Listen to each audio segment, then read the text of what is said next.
And we've spoken previously about Aston Villa's PSR situation. You said that they could have to sell a player before 30th of June. It's been reported in the Mail this week that they'll have to make at least one significant sale before that date to avoid a PSR blow. It, how much do you think they maybe would have to sell a player for to be okay this summer? Yeah, look, it's very, very hard to know the exact number, and you would assume that the Mail have written that piece having had guidance from the club rather than just listening to what other people have said on social media and maybe on here.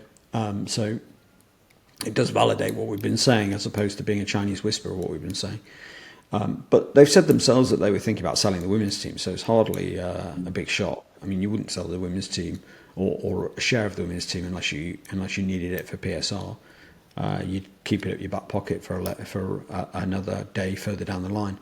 So they definitely do have a shortfall. It is impossible to say right now what that shortfall looks like.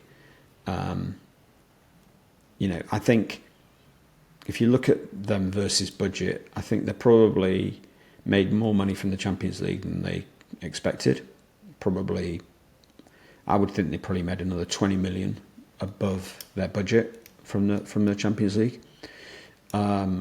They probably made more from the Duran sale than they expected, profit-wise.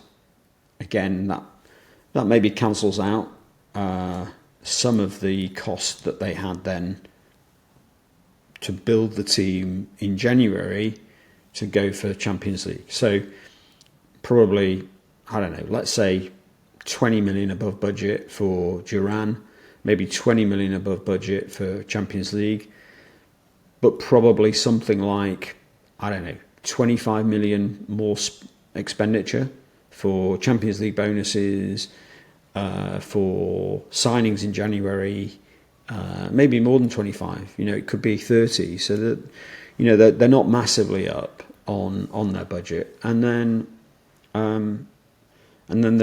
there's the league position, and we just don't know where they're going to finish. They still feasibly could finish in the top 5, feasibly could finish 7th, 8th.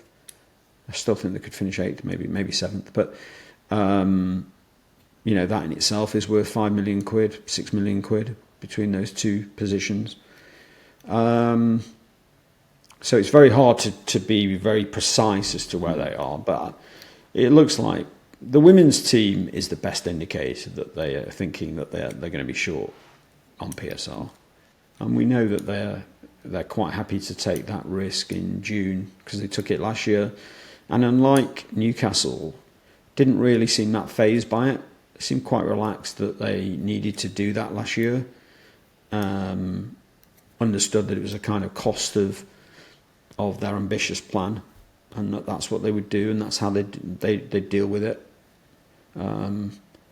So I think they're more relaxed than perhaps Newcastle were about having that again. I think Newcastle have shown that they're not interested in scrambling around in June again.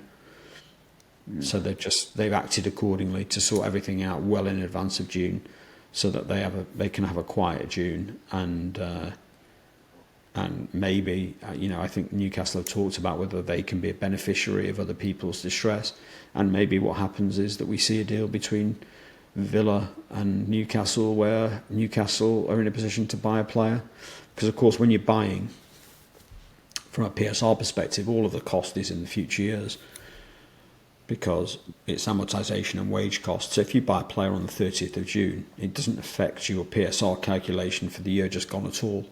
It's all forward looking. And so it's different if you sell. If you sell, you can crystallise profits within that PSR year, so within the 30th of June year. But if you're buying, all of the cost comes in the future years. So that's what you might see happening.